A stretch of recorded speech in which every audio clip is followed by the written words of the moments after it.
Hi there, welcome to Floating in Dreams. Today's video is going to be a battle of the purple palettes.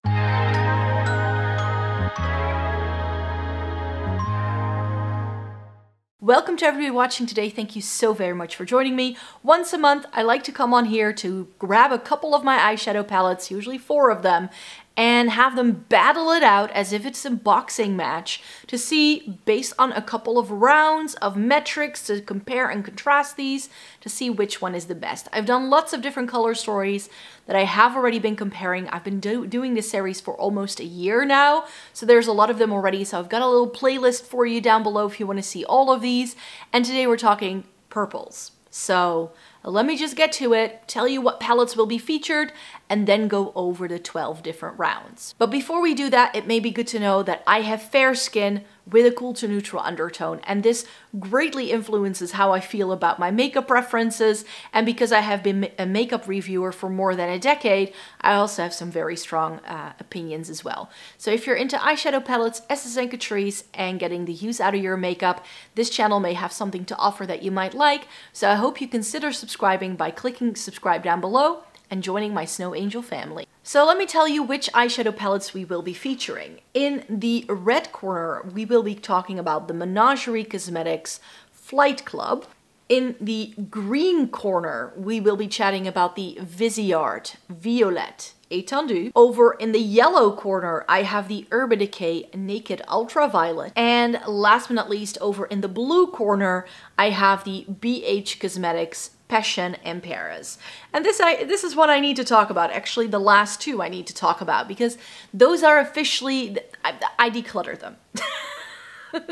The Decay Naked Ultraviolet remains in the declutter pile. It's actually living in a box in my wardrobe, keeping it out of my makeup collection. But the BH one, when I was going through all of the makeup that I had to toss after trying to give away some things to friends and family and like rehoming some bits, I was going through the entire pile of makeup I had decluttered, and there were just a couple of bits where I felt like, you know what, it would be silly to get rid of this. And the BH Cosmetics Passion in Paris, I ended up putting in the to keep pile anyways. So maybe this might be one I declutter next year, but now that I'm doing this video, I'm very happy that I decided to keep it because it meant I had exactly 4 true purple palettes that I could compare with each other. So let me just get down to the comparison. Round number 1, ding, ding, ding. We are talking about price point. So in the red corner, the Menagere retails for $38 or euros, depending on where you are. The Violette Étendu in the green corner retails for 40 euros. The Naked Ultraviolet, I thought was no longer available, but it still is, over in the yellow corner at 55 euros. And over in the blue corner, the BH Cosmetics Passion in Paris is the cheapest at 16 euros, which is why this one gets the point in round number 1, because the blue corner is simply the cheapest of them all. Round number 2 is the availability. Where can you buy these? And I always like to factor in, whenever I discuss eyeshadow palettes, where you can get them and if you are going to be charged shipping and handling fees, which is why, even though this is 38 euros, the Menagere in the red corner, since it's only available through their official website, are they a monolith? I'm not entirely sure, but this brand can be really expensive depending on where you live. The palettes are quite heavy in terms of the weight, meaning that you have to pay quite a lot of shipping and handling fees because the brand ships by weight, and you're going to be hit with customs if you are living in a country that isn't the United States. So this could be expensive because of that, so I can already tell you that this one is not going to win the round. Now this one seems to be a little bit hard to find at the moment. It's out of stock on the Viseart website. It's also out of stock on Beautylish, which seems to be the most places that people tend to look. But this is also available on Beauty Bay, and there it's still available, and Beauty Bay ships worldwide, so I think anybody can still pretty much get their hands on this one. So I was surprised to find that the Decay Cosmetics that the Decay Naked Ultraviolet is even still available. I thought this was a limited edition when this was released, but You can still find it on many different websites. It's on the official Urban Decay website. And if you're in the EU, even though Urban Decay has left the European continent, you can still get the brand through the UK. It's still available on Cult Beauty. And you will not be hit with any shipping and handling fees because Cult Beauty does it all in one go. So that can still be a good option as well. So a little bit more widely available than I had expected. And then finally, the BH Cosmetics is actually the one that's easiest to get, even though this brand officially no longer exists because of course they went bankrupt, but they were bought up by Makeup Revolution. So the Makeup Revolution website, Revolution Beauty, stocks the brand, but this is available on Beauty Bay. It's still available on the US BH Cosmetics website because apparently that is still live. I didn't know about that either. So this, I think, in terms of the availability, no matter where you are in the world, I think this may actually be the easiest one to pick up. And it's the cheapest. Round number 3 is how many grams of product do you get in each one? So we already know from previous videos that I've done that the Menagere palettes aren't just heavy because of weighty packaging, but because we get a lot of product. This has 24 grams of eyeshadow. That's a lot. I think that's more than a Natasha Denona palette, actually. So these are hefty palettes, not just because of the magnet that's inside it, but because we get a lot of shadow. The Viseart, I'm always surprised by how small and dinky this looks, how much we get. Because even though this looks like half the size of the Menagere, and it's a lot lighter than the Menagere, this is 18 grams of product. To no one's surprise, the Urban Decay actually has the least amount of product of all of these, at less than a gram of product in every pan. It comes in at just over 11 grams of product. And in the blue corner, the BH gives you 16 grams of product in total. So this round has to be won by Menagere in the red corner with the 24 grams. It's simply the most product you're ever going to find in an eyeshadow palette from any brand, Round number 4, the amount of pans. And here we're also going to be discussing then how much product do you get in each pan? Because I know some people find that interesting. I personally don't really care because how often do we hit pan on eyeshadows? It's incredibly difficult, especially if you have a couple of palettes. If you've ever tried to hit pan on a palette, you know it's a chore. Even if there's very little product and there's only the standard amount of 1.2 grams of product in an eyeshadow, it takes a while. If you use the eyeshadow every single day consistently, it takes you about a year to a year and a half, depending on the formula. So with 24 grams of product and 12 pans inside it, we get 2 grams of product in each pan, which is the most of any of these palettes, I can already tell you that. The Violette Étendu also has 12 pans, which means we get about 1.5 grams of product in each one. So just a little bit less than the Menagere. I already mentioned how this has 12 pans, and in this we get less than a gram of product in each one. So this is the least amount of product. And even though this is 16 grams, we also get 16 pans. So it's got the most pans, but it only gives you 1 gram of product in each one, which is less than a standard eyeshadow. It's only 0.05 grams of product more than you get in the Urban Decay. So that's why the red corner Menagere has to win yet again, because it does have the 2 grams of product in every pan with 12 pans. But here's where things are going to get interesting. We need to talk about packaging as well. So this is round number 5. What is the packaging like? So I've already shown the palettes a few times, but the Menagere, as I mentioned, is heavy. It is cardboard though. One of the reasons why it is heavy is because you do get a full-size mirror, and it's got a magnet in the base that holds the shadows in place. These are removable, which is why, if you've ever seen the original color story, I can pop it up on the screen if you'd like to see it right here, or maybe we do it when we get to the color story. We'll get to the color story in a minute, then I'll pop a picture up on the screen. But I was able to pull some things out and rearrange this as well. So I love me a removable pen, so this definitely has something going for it. But because of how heavy it is, I think I actually prefer the Viseart, because this has all the benefits of the Menagere, but none of the cons. It's got really cute, affordable, It's got really cute, slim carry-on packaging that makes it super easy to travel with. I love how you get this little clasp. I mean, I don't love it. It's not my favorite layout because I don't love how it like folds over and then you have the mirror here. But this also has removable pans because you get a little divot in the side here and you can very easily lift them out. So if you have a couple of these Viseart palettes, or if you want to move them into a singles collection, it's incredibly easy to do. But this doesn't have the bulky, hefty packaging of the Menagere. So I would say I prefer this packaging. It also looks a little cuter. It still has a very slim design, but you do get the removable pans without it weighing a ton. The Urban Decay was the kind of packaging I used to love in the yellow corner. So this is plastic. It does have the mirror. I really do like how satisfying it is with like the rectangular pans. I still love, it's like playing keys on a piano, you know? I love that, but by now it's just a little bit bulky. I'm not a huge fan of plastic packaging anymore. So that's why that is definitely not gonna win here. I do really enjoy the cardboard slim design of the BH. These are not removable though, and this does feel a little bit cheap. It doesn't come with a mirror, which I always think is an added bonus. So if you take it with you traveling, you can do your makeup anywhere. So yeah, this is just, it feels a bit cheap, I have to say. So for me, the green corner wins. Round number 6 then, level of pigmentation. So I've mentioned in the past how I feel that Menagere has some excellent pigmentation in their shadows.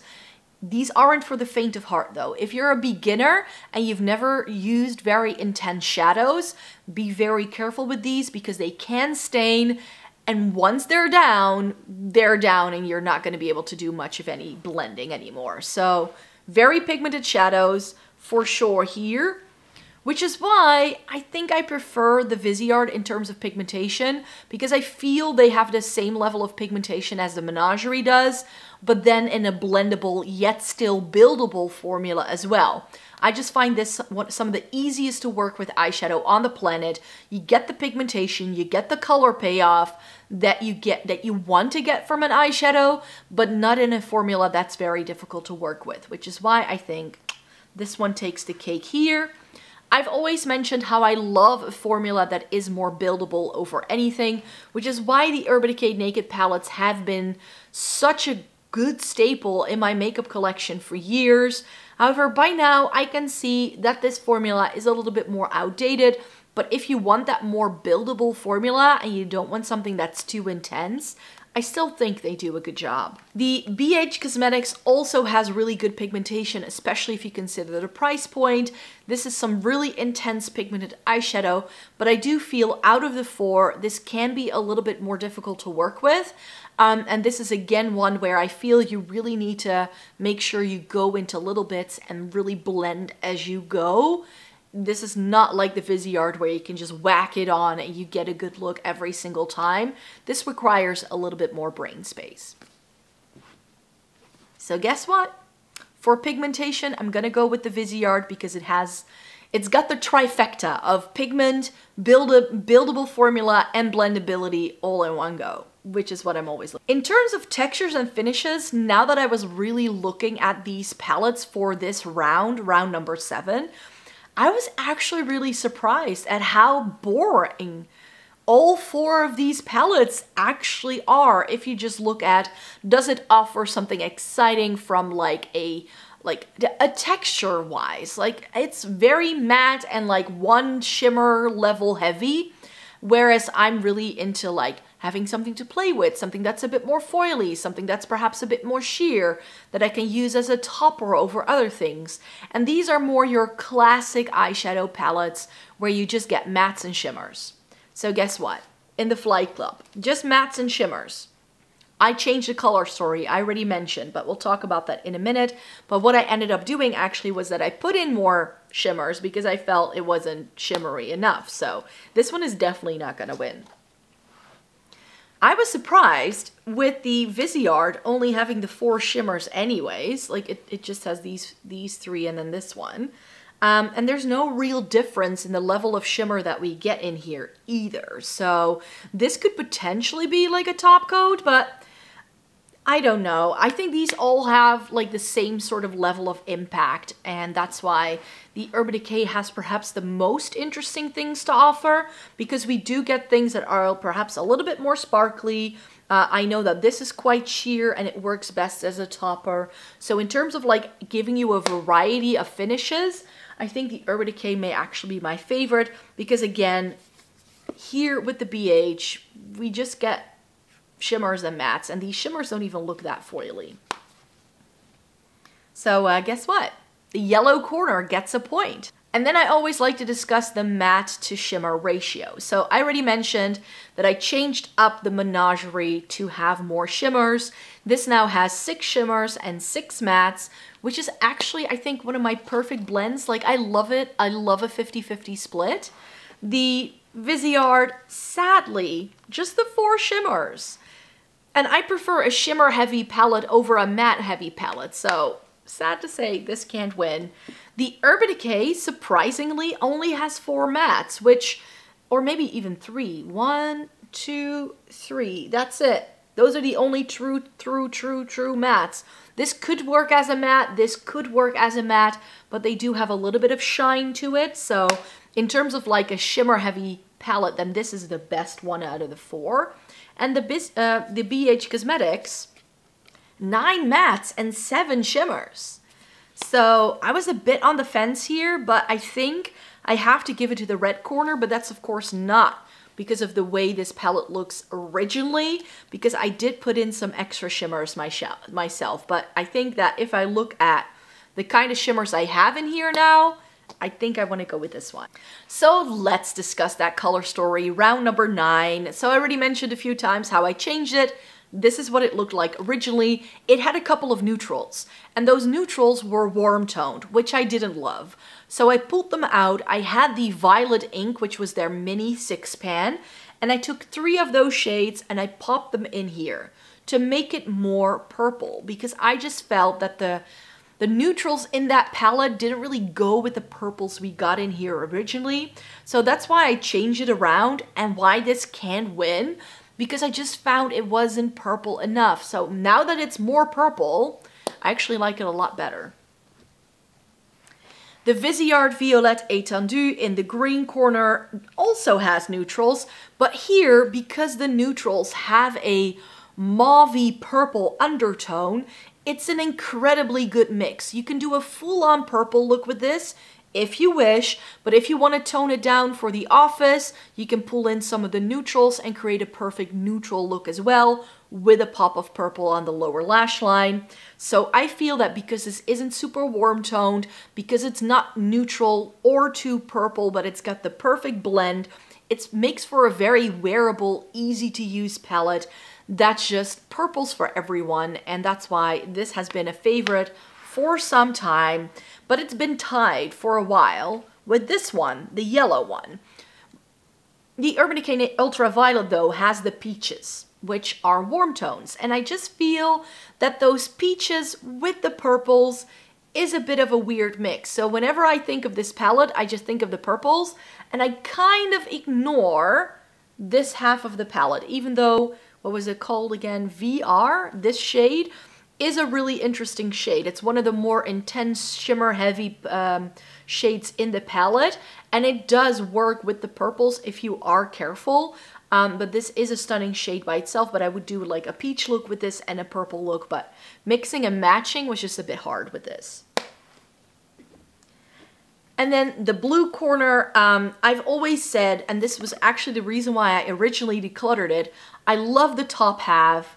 I wish we could, like, if this were the palette, I would have liked it so much better. I don't understand the berries in the bottom. I don't love my warm tones. I prefer a cool tone on myself. So yeah, the top 3 rows I like, but I don't love the bottom row, could do without it. So guess what? Because it's got its perfection. It's perfection. So the green corner wins. Blendability, I've already discussed it a little bit when we were talking about the level of pigmentation, and I've said this about Menagere palettes in the past. This is such intensely pigmented eyeshadow that it can be difficult to work with. It's powdery, it can be patchy if you don't blend it as you go. And you can't just whack this on, it will look good. You do need to work with it a little bit and like work in sections, and this can look really, really stunning. Very impactful eyeshadow for sure. But I like to just like not think too much about how I apply my eyeshadow. I just like to whack it on and call it a day. And that's why I think the Viseart is just the easiest to blend. This just looks good all the time. No matter your makeup skills, this is just, everybody can make this look good. Like if you struggle making Viseart, Violette, Étendu look good on yourself, it may be because it's too light or too ashy for you. But I honestly cannot see it being down to your makeup techniques, whereas with the Menagere, I feel that can be the case. Similarly with the Urban Decay, actually, if you struggle with shimmers having fallout on you, this is not the palette for you because we get some chunkier shimmers in here. Urban Decay is known for doing that, so this can therefore be a bit difficult to work with for that reason. And then this, really good blendability, but similarly to the Menagere, it just needs a bit more effort to make it work. And I feel that way with some drugstore formulas. With BH, I feel that in terms of drugstore formula, it's some of the best eyeshadow at the drugstore for sure. But this doesn't hold a candle to what Viseart does. Yes, it's pretty. Yes, it's intensely pigmented. Can you pull stunning looks out of this? For sure, for sure. If this is much better for your budget, this is a good one to get, and it's very easy to get your hands on as well. So I would still recommend this. But for me, in terms of formula, the blendability of the Viseart just takes the cake.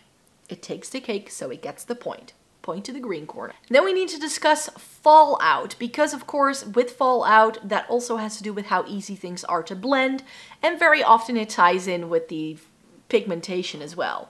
With the Menagere, I feel you can very easily avoid getting fallout, but you do have to be very careful and you have to know what you're doing.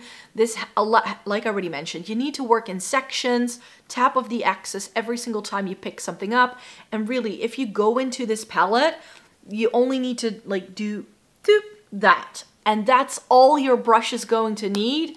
And you can pretty much apply the entire shadow to your crease. Like, you don't need a lot with this. You really just don't. If you want no fallout whatsoever, you want something that's foolproof, Viseart. When it comes to fallout, I've already mentioned you get some flakier shimmers in here, which will get fallout. It just gets fallouty because of that. Even in this purple, there's like some sort of glitter particle that could potentially just, you know, scatter all over your cheeks as you are applying it. So this one is the one where I would say, be careful. Now, another one that has hardly any fallout is the BH. I think the BH has very little fallout, but the mattes in this can be a little bit on the powdery side. So again, you really need to tap off your brush with this one to prevent the fallout from happening. But in terms of like the application process, I think this is quite a smooth application process from like a user standpoint. But I've already mentioned it a few times, the green corner gets the point. And last but not least, round number 12, how long do these shadows last when you wear them for a full day of wear? I really think that the Menagere, for how intense these are, has incredible wear time.